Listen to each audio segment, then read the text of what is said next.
پھر اللہ سبحانہ تعالیٰ فرماتے ہیں وَإِذَا قَرَأْتَ الْقُرْآنَ، اور جب پڑھتے ہیں آپ قرآن کو، جَعَلْنَا، ہم ڈال دیتے ہیں، بینک، آپ کے درمیان، وبین الذین، اور ان لوگوں کے درمیان جو لا یؤمنون، نہیں ایمان رکھتے، بالآخرۃ، آخرت پر، حجاب مستورا، ایک پردہ چھپا ہوا۔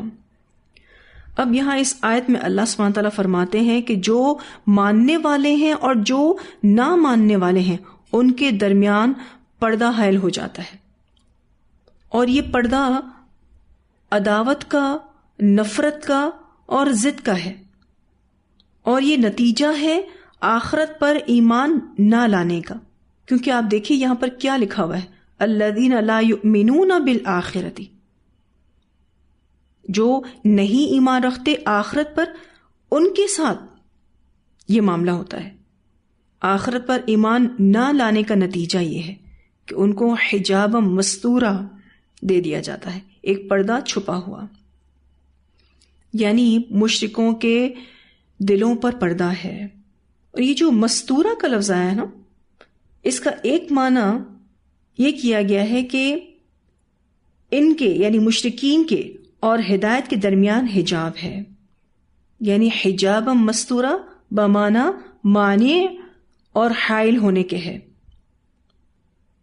یعنی حجاب مستورہ بمعنی مانع اور حائل کے ہے، مراد ان کے اور ہدایت کے درمیان حجاب ہے۔ پھر اللہ تعالیٰ ان کے دلوں پر پردہ ڈال دیتے ہیں۔ پھر اللہ سبحانہ تعالیٰ فرماتے ہیں وَجَعَلْنَا، اور ہم ڈال دیتے ہیں، عَلَىٰ قُلُوبِهِمْ، ان کے دلوں پر، أَكِنَّةً، پردے۔ أَكِنَّةً کا جو لفظ ہے کنان کی جمع ہے، ایسا پردہ جو دلوں پر پڑ جائے۔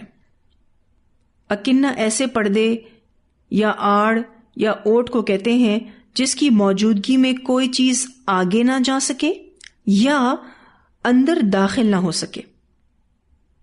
اور ایک بات بہت اہم ہے، وہ یہ کہ اکنہ کا لفظ قرآن میں بالعموم معنوی طور پر استعمال ہوا ہے، ٹھیک ہے؟ جیسے پیچھے حجاب مستورہ کی بات آئی نا، ایک ایسا پردہ جو نظر نہیں آتا، جو چھپا ہوا ہے، اور اس چھپے ہوئے پردے کا اثر کیا ہے؟ وَجَعَلْنَا عَلَىٰ قُلُوبِهِمْ أَكِنَّةً، اور ہم ڈال دیتے ہیں ان کے دلوں پر پردے۔ أَن يَفْقَهُوهُ، یہ کہ وہ نہ سمجھیں اس کو۔ أَن يَفْقَهُوهُ، ان دونوں لفظوں کے بیچ میں آپ چھوٹا سا لا لکھ دیں، کیونکہ یہاں پر لا محذوف ہے، لیکن ٹرانسلیشن میں ہم نے اس کو بریکٹ میں دے دیا ہے۔ أَن يَفْقَهُوهُ، یہ کہ وہ نہ سمجھیں اس کو، کس کو؟ قرآن کو۔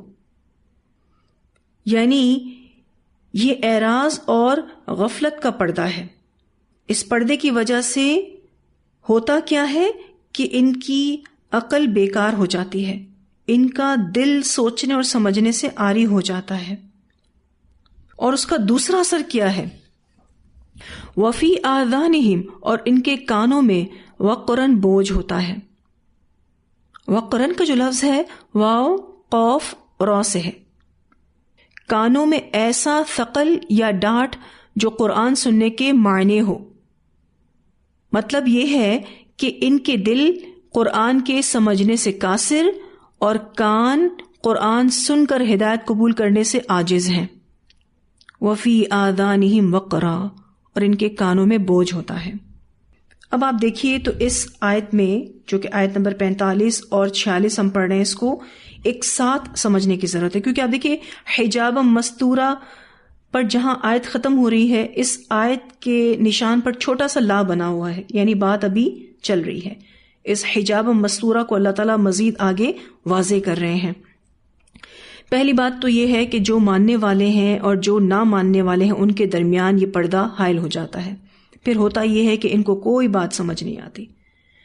تو حجاب مستورہ سے ایک معنی یہ کیا گیا ہے کہ جو قرآن کی سیدھی سادی بات ہے وہ ان کو سمجھ میں نہیں آتی، قرآن ان کے دل میں نہیں اترتا، اور یہ کانوں پر بوجھ ہوتا ہے، یعنی یہ قرآن ان کے کانوں پر وقر ہے، بوجھ ہے، وہ سننا نہیں چاہتے، اس لیے اللہ ان کو سنواتا نہیں ہے۔ اور پھر یہ کہ حجاب مستورہ کا مفسرین ایک معنی یہ بھی کرتے ہیں کہ اللہ کی بات پہنچانے والا اللہ کی خاص پروٹیکشن میں ہوتا ہے. یعنی اگر آپ دیکھیں تو اس آیت میں جو بات ہو رہی نا وَإِذَا قَرَأْتَ الْقُرْآنَ جَعَلْنَا بَيْنَكَ وَبَيْنَ الَّذِينَ لَا يُؤْمِنُونَ بِالْآخِرَةِ حِجَابًا مَسْتُورًا، تو اللہ تعالیٰ یہ کہنا چاہ رہے ہیں کہ جب نبی اکرم صلی اللہ علیہ وسلم قرآن پڑھتے ہیں تو آپ صلی اللہ علیہ وسلم اور جو آخرت پر ایمان نہیں لاتے ان کے درمیان ایک پردہ اللہ تعالیٰ ڈال دیتے ہیں، ایک ایسا پردہ جو چھپا ہوا ہے. تو مراد اس سے کیا ہے کہ جو بھی اللہ کی بات پہنچانے والا ہے اللہ تعالیٰ اس کی خاص پروٹیکشن کرتے ہیں، وہ اللہ کی خاص حفاظت میں ہوتا ہے. یعنی یہ پردہ مستور عن الابصار ہے، آنکھوں سے اوجھل ہے.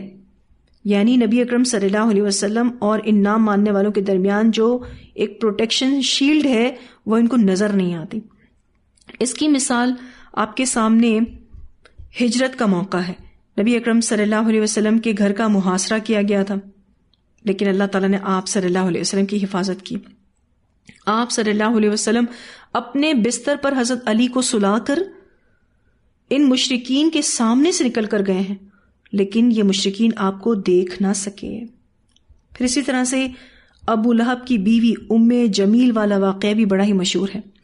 جب سورۃ اللہب نازل ہوئی تو آپ صلی اللہ علیہ وسلم نے اس کو سنایا تو یہ ام جمیل غصے میں آ گئی اور ڈھونڈتے ڈھونڈتے نبی اکرم صلی اللہ علیہ وسلم کو حرم میں پہنچی. اس وقت آپ صلی اللہ علیہ وسلم حضرت ابو بکر صدیق رضی اللہ تعالیٰ عنہ کے ساتھ بیٹھے ہوئے تھے. ام جمیل آئی اور اس نے کہا کہ کہاں ہے تمہارا صاحب، یعنی تمہارا دوست کہاں ہے. آپ صلی اللہ علیہ وسلم برابر میں بیٹھے تھے ابو بکر کے، لیکن اس عورت کو نظر نہیں آ رہے تھے. اس عورت نے کہا کہاں ہے تمہارا صاحب، میں نے سنا ہے وہ ہماری حجب کرتا ہے، ہماری انسلٹ کرتا ہے. لیکن نبی اکرم صلی اللہ علیہ وسلم کی اللہ تعالیٰ نے حفاظت فرمائی، آپ صلی اللہ علیہ وسلم اس کو نظر ہی نہیں آئے. اللہ تعالیٰ فرماتے ہیں کہ ہم نے یہ حجاب مستورہ آپ کے اور ان کے درمیان بنا دیا ہے. اور ایک معنی کہ ان کے اور ہدایت کے درمیان حجاب ہے. یہ ایسا حجاب ہے جس کی وجہ سے ان کے دلوں پر پردے پڑ جاتے ہیں اور وہ قرآن کو سمجھ نہیں پاتے، اور ان کے کانوں پر یہ قرآن بوجھ ہے، یہ قرآن کو سن نہیں سکتے، یہ قرآن کو سمجھنے سے قاصر ہیں، یہ قرآن کو سن کر ہدایت قبول کرنے سے عاجز ہیں. آج بھی آپ دیکھیے بہت سارے لوگوں کو جب ہم قرآن سننے کا کہتے ہیں وہ کہتے ہیں ہم سے نہیں سنا جاتا اتنا، یہ اتنے لیکچرز ہم سے نہیں ہوتے.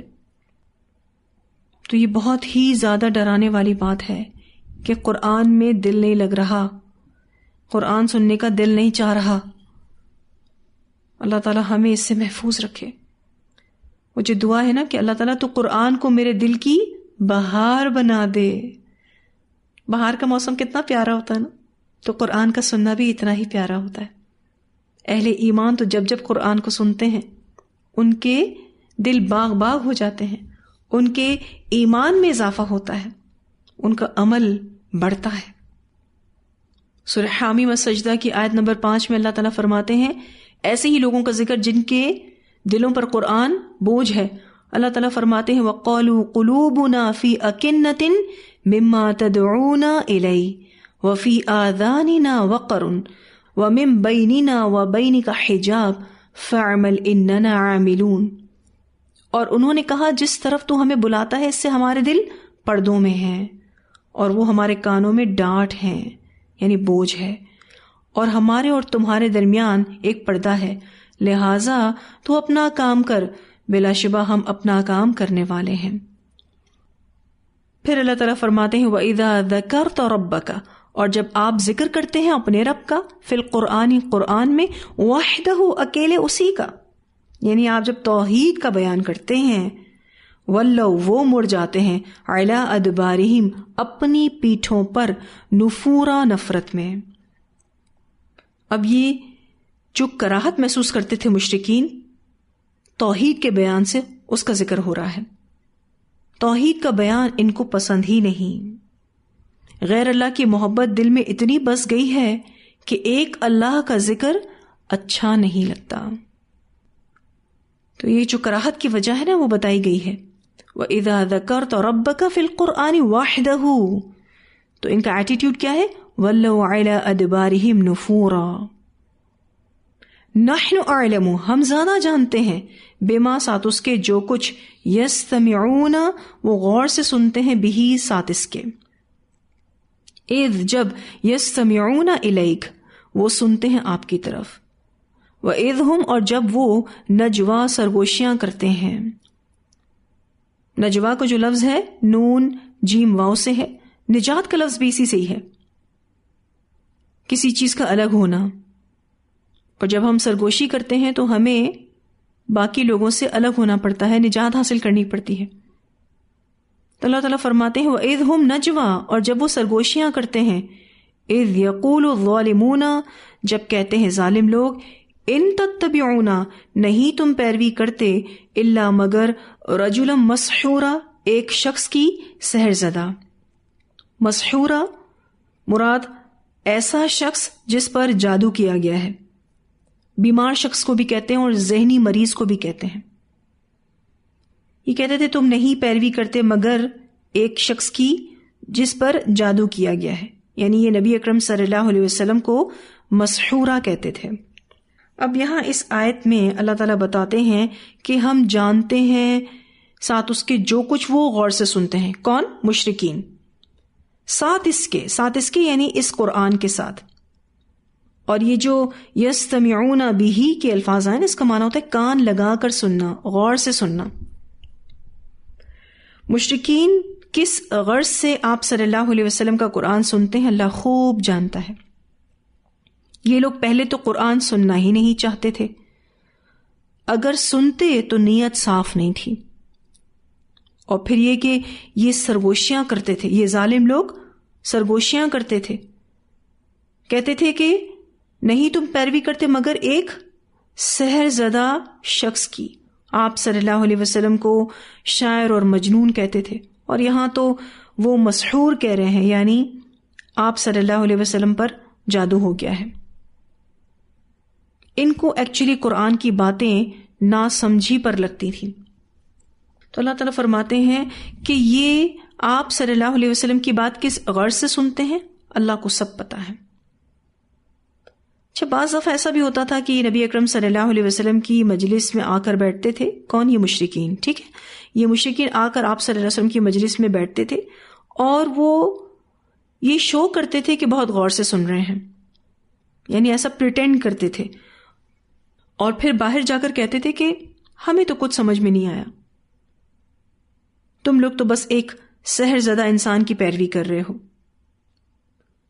تو اللہ تعالیٰ فرماتے ہیں انظر دیکھیے، کیفا کس طرح، ضربوا انہوں نے بیان کی، یعنی مشرکین مکہ نے بیان کی، لکل امثال آپ کے لیے مثالیں۔ یہ کیا مثال دیتے تھے آپ صلی اللہ علیہ وسلم کے لیے؟ ان تتبعون الا رجلا مسحورا۔ ویسے ہی نبی اکرم صلی اللہ علیہ وسلم پر اور بھی الزامات لگاتے تھے کہ آپ شاعر ہیں، آپ مجنون ہیں، آپ کو قرآن کوئی اور سکھاتا ہے۔ تو اللہ تعالیٰ فرماتے ہیں دیکھیے کس طرح انہوں نے بیان کی آپ کے لیے مثالیں، فضلوا تو وہ بھٹک گئے، یعنی یہی باتیں ہیں جس کی وجہ سے یہ بھٹک گئے، فلا یستطیعون تو نہیں وہ استطاعت رکھتے، سبیلا راستے کی، یعنی آپ صلی اللہ علیہ وسلم کی باتوں کے سامنے ان کے عقائد غلط ثابت ہو گئے تھے، تو اس نفرت اور جذبات میں یہ لوگ سخت ناروا باتیں کرتے، اور اس کا نتیجہ کیا نکلا؟ یہ حق سے دور ہو گئے۔ اللہ تعالیٰ فرماتے ہیں فضلوا تو وہ بھٹک گئے۔ فضلوا کا جو لفظ ہے نا ضاد لام لام سے ہے، راستے کے نشان گم کر دینا، آثار کا مٹ جانا، یعنی یہ راستہ بھول گئے، بھٹک گئے راستے سے۔ اور اللہ تعالیٰ فرماتے ہیں کہ ان بے دلیل اور اندھا دن بات کرنے والوں کی یہی حالت ہوتی ہے۔ کیا حالت ہوتی ہے؟ فلا یستطیعون سبیلا، مراد کیا ہے؟ یہ حق سے دور ہو گئے۔ کبھی آپ کو ساحر کہتے، کبھی آپ کو مسحور کہتے، کبھی مجنون کہتے، کبھی کاہن کہتے، بس اس طرح یہ گمراہ ہو رہے ہیں، ہدایت کا راستہ انہیں کیسے ملے گا؟ میں اکثر اس طرح کی بات چیت لوگوں سے کر رہی ہوتی ہوں ایک خاتون میرے پاس آئی اور مجھے کہتی ہیں کہ آپ لوگ جو بات کرتے ہیں وہ ہماری باتوں سے بالکل الگ ہیں، تو آپ بالکل الگ کیوں ہیں؟ تو میں ہنس پڑی اور میں نے کہا کہ ہم جو بھی بات کرتے ہیں وہ الحمدللہ قرآن اور سنہ کے حوالے سے کرتے ہیں. تو بہت ہی اداس ہو کر کہتی ہیں کہ میرے ہسبینڈ بھی آپ والے ہو گئے ہیں. تو میں ہنس پڑی کہ یہ آپ والے کیا ہوتا ہے؟ آپ یہ کہیے کہ وہ قرآن و سنہ کی طرف ہیں، کیونکہ ہم جو بھی بات کرتے ہیں اپنی مرضی سے تو نہیں کرتے. پھر میں نے جب ان سے پوچھا کہ اگر آپ کو کوئی بات دلیل کے ساتھ پتہ چلے گی اور ایک بات آپ کو دلیل کے بغیر پتہ چلے گی، آپ کون سی بات کو لینا پسند کریں گی؟ تو انہوں نے کہا کہ obviously جو بات دلیل کے ساتھ ہوگی میں اسی کو لوں گی. تو میں نے کہا یہ تو بہت ہی اچھی بات ہے الحمدللہ. تو بڑی اچھی ان سے بات چیت رہی اور پھر الحمدللہ انہوں نے قرآن سنا بھی اور ماشاءاللہ اب تک پڑھ بھی رہی ہیں الحمدللہ. تو یہ جو بے دلیل بات ہوتی ہے نا، اس کا کوئی وزن نہیں ہوتا. آپ لوگوں کو اس سے تھوڑی دیر کے لیے تو ہو سکتا ہے کہ ٹریپ کر لیں، لیکن ایک وقت آتا ہے کہ یہ بے دلیل باتیں، یہ جھوٹی باتیں کھل کر سامنے آ جاتی ہیں. لیکن موسٹلی جو عوام ہوتی ہے وہ علماء کی بے دلیل بات کو اس لیے لے لیتی ہے کہ وہ تحقیق کا مادہ نہیں رکھتی، وہ تحقیق کی محنت سے نہیں گزرتی. تو یہاں اس آیت سے کیا فہم ملتا ہے کہ ہم جب بھی بات کریں گے دلیل کے ساتھ بات کریں گے. اور اگر آپ کو لوگ یہ کہیں کہ آپ کی بات تو بالکل الگ ہوتی ہے تو آپ ان سے یہی کہیے گا کہ ہم جو بھی بات کرتے ہیں اس کے ساتھ دلیل دیتے ہیں، قرآن سے یا حدیث سے. جب میری ان خاتون سے بات ہو رہی تھی تو انہوں نے مجھ سے سوال کیا کہ اگر آپ کی کوئی بات بے دلیل ہوئی تو کیا آپ اس کو چھوڑ دیں گی؟ میں نے کہا جی بالکل. میں نے کہا اول تو ہم ہر بات کے ساتھ دلیل دیتے ہیں، پوری تحقیق کرتے ہیں، لیکن ہم بھی انسان ہیں، اگر کبھی بھی ہم بغیر دلیل کے بات کریں تو آپ ہمیں کہہ سکتی ہیں. پھر انہوں نے کافی باتیں پوچھی اور میں نے ان کو جب جواب دیا اور ساتھ میں دلائل دیے تو وہ کافی کمفرٹیبل ہو گئی تھیں. اب میں ایک اسکول آف تھاٹ کے عالم کا بیان سن رہی تھی، تو اس میں وہ قضا نمازوں کا طریقہ بتا رہے تھے، وہ جو قضائے عمری ہوتی ہے نا اس کا طریقہ کار بتا رہے تھے. دیکھیں اول تو قضائے عمری کا کوئی کانسیپٹ دین میں نہیں بتایا گیا. خیر انہوں نے پھر بھی قضائے عمری کرنے کو کہا. پھر انہوں نے کہا کہ اس نماز کا الگ طریقہ ہے، کیونکہ اگر کسی شخص کی 10 سال کی نمازیں باقی ہیں تو اس کو obviously کمپلیٹ کرنا ہے، تو وہ مختلف طریقے سے نماز کو پڑھ سکتا ہے. پہلی بات تو انہوں نے یہ کہی کہ تسبیحات ایک ایک مرتبہ پڑھ لیں. چلیں یہ بات تو کسی حد تک ٹھیک بھی ہے. پھر انہوں نے کہا کہ التحیات کے بعد درود ابراہیمی کے بجائے اللہم صلی علی محمد و آلہ پڑھ لیں. اور انہوں نے کہا کہ تیسری اور چوتھی رکعت میں، یعنی جو ظہر اور عصر کی نمازیں ہیں یا جو عشاء کی نمازیں 4 رکعت والی ہوتی ہے نا، تو انہوں نے کہا اس کی تیسری اور چوتھی رکعت میں اور مغرب کی تیسری رکعت میں سورہ فاتحہ کے بجائے 3 مرتبہ سبحان اللہ کہہ دیں. اب آپ بتائیے. اور لوگ کہہ رہے ہیں کہ ٹھیک ہے. کوئی یہ پوچھتا نہیں ہے کہ یہ جو آپ طریقہ کار بتا رہے ہو اس کا ریفرنس کیا ہے، اور قضاء عمری کا آپ کہہ رہے ہو تو اس کا ریفرنس کیا ہے. روزوں کی قضا کا پتہ ہے الحمدللہ، نماز کی قضا کا تو کچھ بتایا ہی نہیں گیا. اب آپ بتائیے یہ بے دلیل عمل کو اللہ کیسے قبول کریں گے، اور کتنا بڑا برڈن انسان اپنے اوپر لے لیتا ہے. ہمیں خود سے دین کو ڈیزائن کرنے کا حق نہیں ہے. اب کون پوچھے اس عالم صاحب سے کہ یہ سب آپ کہاں سے بتا رہے ہیں، لیکن پوچھنے کی جرات کوئی نہیں کرتا. اور جو دلیل کے ساتھ بات کرے اس کو کیا کہا جا رہا ہے؟ رجلا مسحورا. آج بھی جو دلیل کے ساتھ بات کرے لوگ اس کو پاگل کہتے ہیں یہ تو بھی اپنا دین لے کر آئے ہیں. اللہ تعالیٰ فرماتے ہیں کہ ٹھیک ہے، پھر ان کو کوئی راستہ نہیں ملے گا. فلا یستطیعون السبیلا، کوئی راستہ ان کو نہیں ملے گا. کیونکہ آپ دیکھیں نا، اگر میں اپنی مرضی سے کوئی باتیں آپ کو بتاؤں، کل کو آپ کسی اور سے ان کی مرضی کی باتیں سنیں، ایسے آپ 10 لوگوں کی باتیں سنیں، تو آپ کے پاس ایک راستہ تو نہ بچا. آپ تو 10 راستے پالیں گے. قرآن کا راستہ ایک ہے، حدیث کا راستہ ایک ہے. لیکن جو یہ بے دلیل بات کرنے والے لوگ ہیں یا پھر یہ جو اندھا دھن بات کرنے والے لوگ ہیں، ان کا پھر یہی حال ہوتا ہے. فلا یستطیعون سبیلا، یہ انہی باتوں کی وجہ سے بھٹک گئے. نبی اکرم صلی اللہ علیہ وسلم حق بات کرتے تھے لیکن یہ لوگ انکار کر جاتے تھے. پھر یہ کہتے تھے وقالو، اور انہوں نے کہا اذا، کیا جب کننا ہم ہو جائیں گے عظامن ہڈیاں، ورفاتن اور چورا چورا.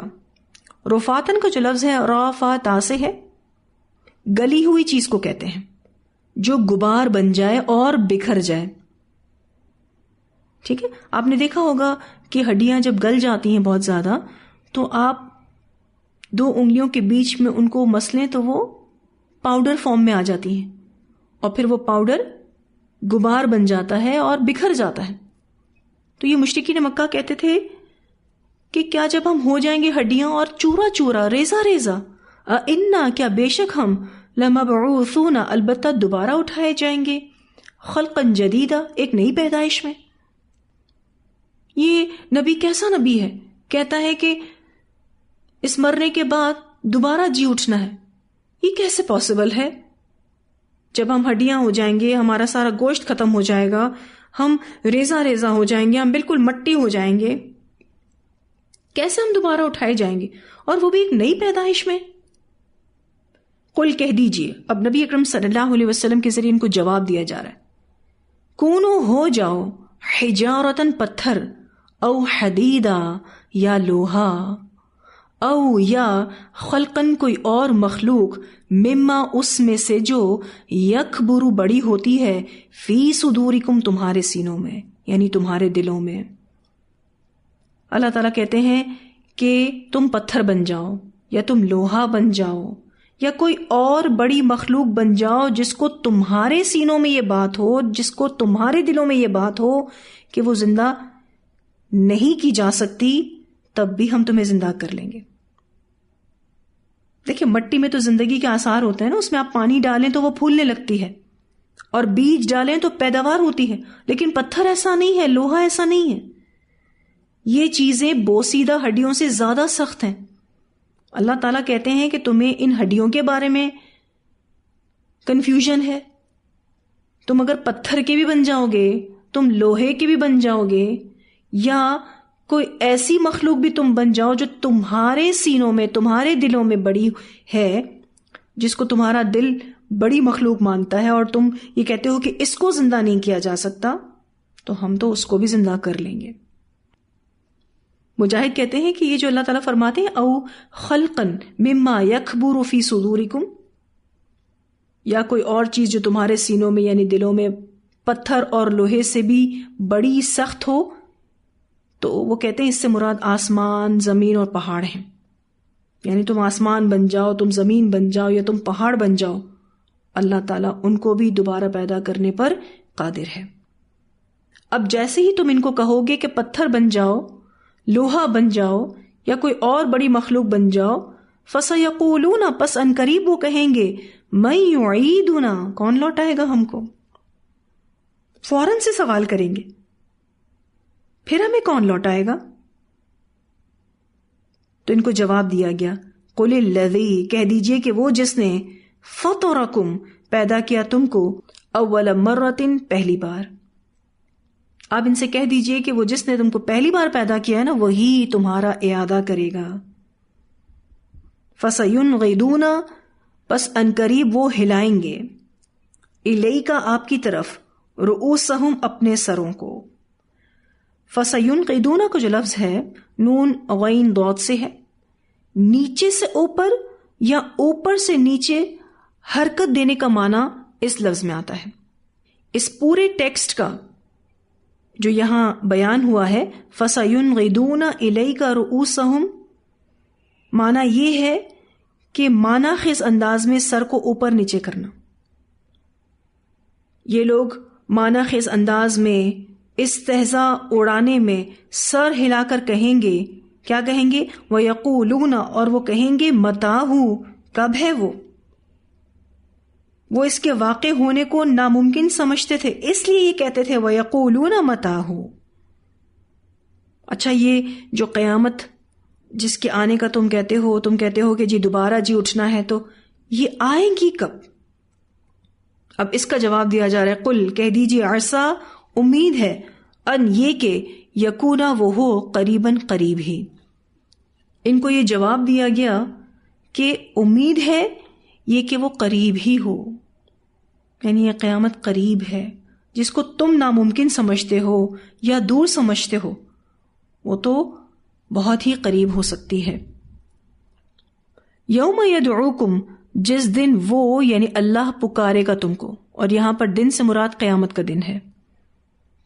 فتستجیبون، پس تم جواب دو گے، بحمدہ، ساتھ اس کی حمد کے، وتظنون، اور تم سمجھ جاؤ گے، اِن لبثتم، کہ نہیں ٹھہرے تم، الا قلیلا، مگر بہت تھوڑا،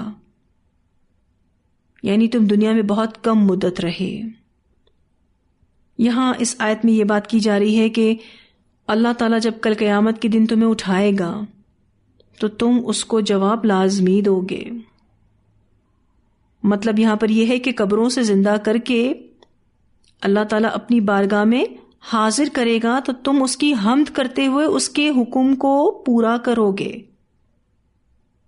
اور تمہیں یہ بات سمجھ آ جائے گی کہ تم دنیا میں بہت تھوڑا سا وقت ٹھہرے، تم بہت کم مدت رہے، قیامت کے دن کے مقابلے میں یہ دنیا قلیل ہے، بہت حقیر ہے، بہت چھوٹی ہے۔ دنیا لمیٹڈ ہے اور آخرت ان لمیٹڈ ہے۔ آپ سوچیں تو صحیح، قیامت کا دن 50,000 سال کا دن ہے تو وہ ایک ہی دن، لیکن اس کی جو طوالت ہے وہ 50,000 سال کے برابر ہے۔ یعنی تھوڑا سا غور کریں تو یہ 50,000 دن نہیں ہیں، یہ 50,000 ہفتے نہیں ہیں، یہ 50,000 مہینے نہیں ہیں، یہ 50,000 سال ہیں۔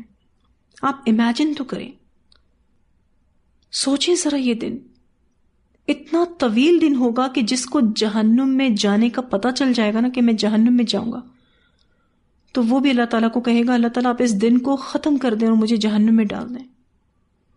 یعنی اس سے قیامت کے دن کی طوالت برداشت نہیں ہو رہی ہوگی۔ اللہ تعالیٰ فرماتے ہیں یہ قیامت تو آئے گی، تم سب اس کے حضور حاضر ہوگے، اور یہ جو فتستجیبون کا جو لفظ ہے نا، پس تم جواب دو گے، یعنی تم لازمی اس کو جواب دو گے، تم ہاں کہو گے، تم منع نہیں کر سکو گے اس کو، اور اس کی حمد بھی بیان کرو گے، اور اس وقت تمہیں یہ بات سمجھ میں آ جائے گی کہ جس دنیا کی خاطر تم نے اللہ کو ناراض کیا وہ دنیا تو اس آخرت کے مقابلے میں بہت ہی قلیل ہے، بہت ہی حقیر تھی، بہت چھوٹی تھی، بہت لمیٹڈ تھی۔ اتنے تھوڑے وقت کی نافرمانی کر کے آ گئے اور اتنی بڑی آخرت کو قربان کر دیا، سوچا ہی نہیں کہ کتنا بڑا نقصان ہو سکتا ہے۔ وَتَظُنُّونَ إِن لَبِثْتُمْ إِلَّا قَلِيلًا۔ اتنی آیات کی تلاوت سنتے ہیں، پھر انشاءاللہ آگے پڑھیں گے۔ أَفَأَصْفَاكُمْ رَبُّكُمْ بِالْبَنِينَ وَاتَّخَذَ مِنَ الْمَلَائِكَةِ إِنَاثًا إِنَّكُمْ لَتَقُولُونَ قَوْلًا عَظِيمًا وَلَقَدْ صَرَّفْنَا فِي هَذَا الْقُرْآنِ لِيَذَّكَّرُوا وَمَا يَزِيدُهُمْ إِلَّا نُفُورًا قُلْ لَوْ كَانَ مَعَهُ آلِهَةٌ كَمَا يَقُولُونَ إِذًا لَابْتَغَوْا إِلَى ذِي الْعَرْشِ سَبِيلًا سبحانه وتعالى عما يقولون علوا كبيرا تسبح له السماوات السبع والأرض ومن فيهن وإن من شيء إلا يسبح بحمده ولكن لا تفقهون تسبيحهم إنه كان حليما غفورا وَإِذَا قَرَأْتَ الْقُرْآنَ جَعَلْنَا بَيْنَكَ وَبَيْنَ الَّذِينَ لَا يُؤْمِنُونَ بِالْآخِرَةِ حِجَابًا مَسْتُورًا وَجَعَلْنَا عَلَى قُلُوبِهِمْ أَكِنَّةً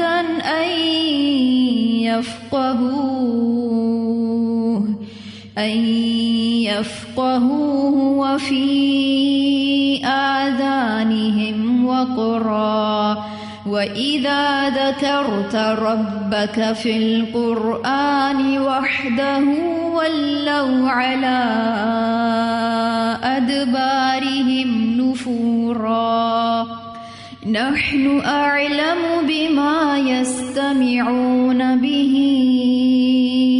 إذ يستمعون إليك وإذ هم نجوى إذ يقول